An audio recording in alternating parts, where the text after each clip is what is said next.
Hello and welcome to Morning Motivations. Please forgive me if I'm looking crazy, but the Lord has been urging me to put this word out. And so I want to go ahead and do it before I lose confidence and momentum and all the things like that.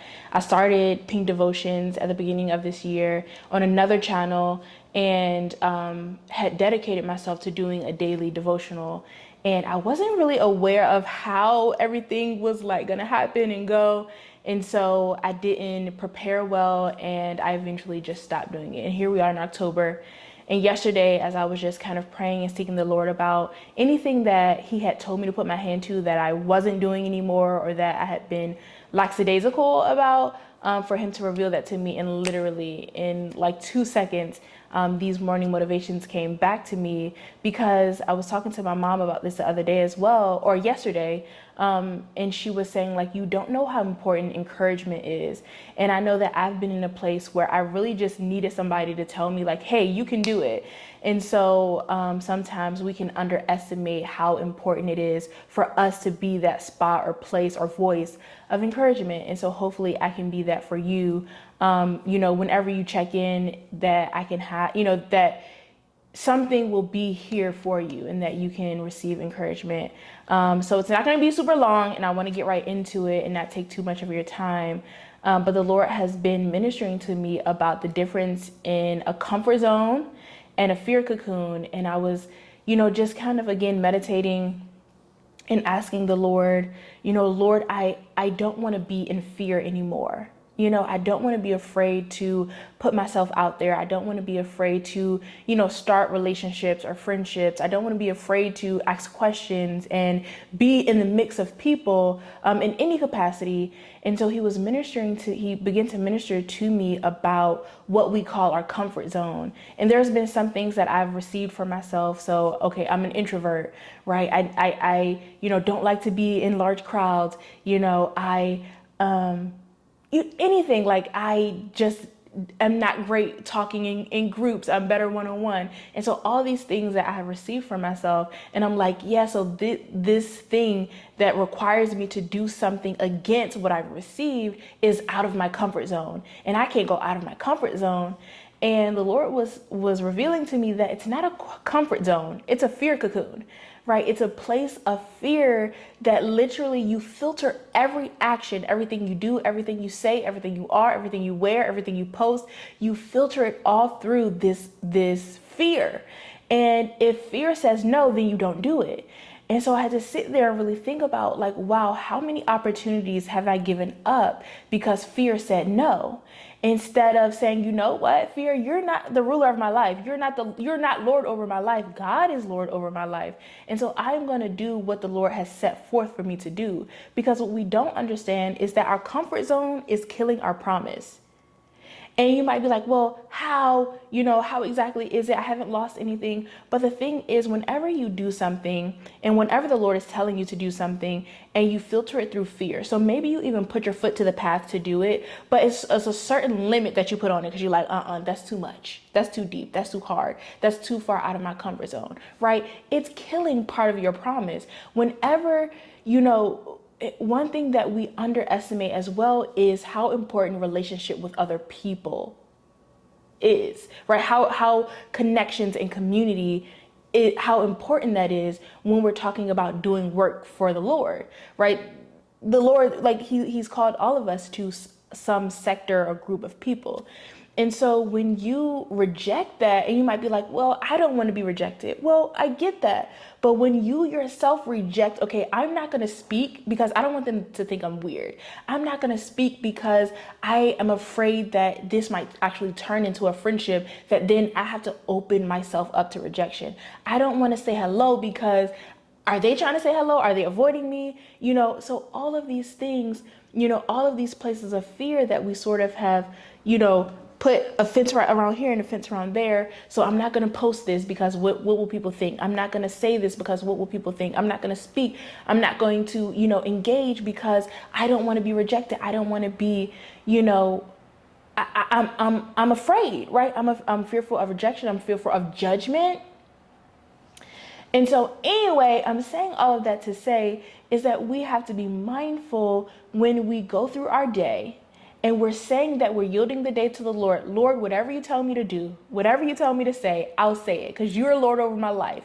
And then as soon as we step outside of our bedroom, we then put on the filter of fear. We then turn on the filter of fear in everything that we go to do. And the Lord is saying, okay, go pray for that person. But first, that request has to be filtered through fear. And then you start to think, oh gosh, that person might think I'm weird. That person might think I'm crazy. That person might, reject me. That person might judge me. And the thing is, you don't understand that if the Lord told you to do it, He's already prepared the heart of that person to receive it.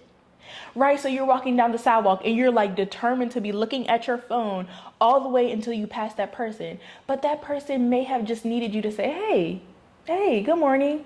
You know what I'm saying? There was a incident yesterday. I was walking to the car about to drive to campus, and there was a lady getting out of her car and she was going into the building, and I turned to her, and the whole time I'm walking to the car, I'm seeing her get out of the car, and I'm thinking, oh my gosh, I want to say hey, but if I say hey, is she gonna think I'm weird? She doesn't really know me that well, blah blah blah blah blah. And so she gets out of the car, and I pull the trigger, and I'm like, hey, good morning. So small, but for me it was huge. And I was like, hey, good morning. And she was like, good morning. And so she went in, and later my mom texted me because she was going in to see my mom. She was one of her clients. She texted me and she said, I just want to let you know that she said that it made her feel really warm that you spoke to her, because we don't speak to each other anymore. And you don't know how small, like that to me, seem like saying good morning or not saying good morning, that's not a big deal. But for her, she was like, wow, I needed that. Like, I needed somebody to just smile and say, hey, good morning, to see me, to acknowledge me, to, step outside of their fear cocoon so that maybe next time I can step outside of my fear cocoon. Amen. So anyway, again, don't want to hold you too long, but I want this to be motivation to you. That if you want to see true growth, if you really want to step into the promises of God, if you want to see everything that He has laid and stored up for you, that you are going to have to make up in your mind that the fear cocoon and fear is no longer going to be Lord over your life, but God, Jesus, and whatever He has said to you through the Holy Spirit or through the Word, that is what is going to govern your behavior. That is what's going to govern your habits. That is what's going to govern who you are and how you present to other people. I've said all of this, but I also want to put some word in there, to give you some word, because I understand that people can say really powerful things and awesome things and things that really motivate you and move you, but nothing is going to sustain you like the word. So let's put some word on it and then we'll wrap up. Okay, so let's start with 2 Timothy for chapter 1, verse 7. It says, for God did not give us a spirit of timidity, another version says fear, of cowardice or fear, but He has given us a spirit of power and of love and of a sound mind. God didn't give you a spirit of fear, but of power, love, and a sound mind. Philippians 4, chapter 4, verse 6. Do not be anxious or worried about anything, but in every circumstance and situation, by prayer and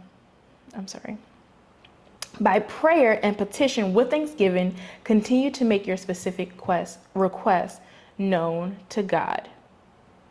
I love this one. Psalms 56:3. When I am afraid, I will put my trust and faith in you. There's so many. Do not fear. This is Isaiah 41:10. Do not fear anything, for I am with you. Do not be afraid, for I am your God. I will strengthen you. Be assured, I will help you. This is Joshua. Joshua is my guy. Joshua 1:9. Have I not commanded you? Be strong and courageous. Do not be terrified or dismayed, for the Lord your God is with you. There's so many. And if you have the Bible app, that's what I use. If you have the Bible app, any Bible app, you can literally search the word fear and it can give you so many scriptures that will help you and hopefully encourage you. When you're like, Lord, what do you say about fear? Lord, what else can give me that extra strength, that extra motivation? And the thing is, God is with you. God is with you.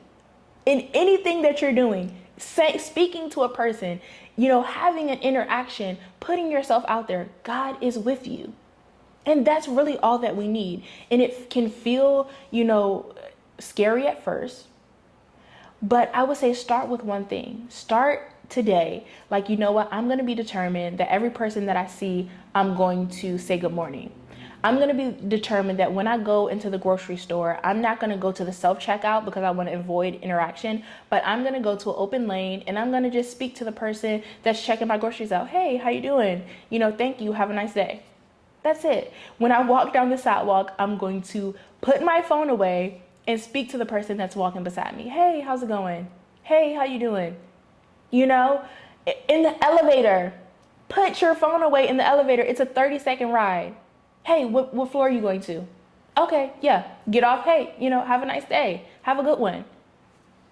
You don't know how your availability is going to affect somebody else. Make yourself available. Step out of your fear cocoon and let's start walking towards the promises of God. See you tomorrow.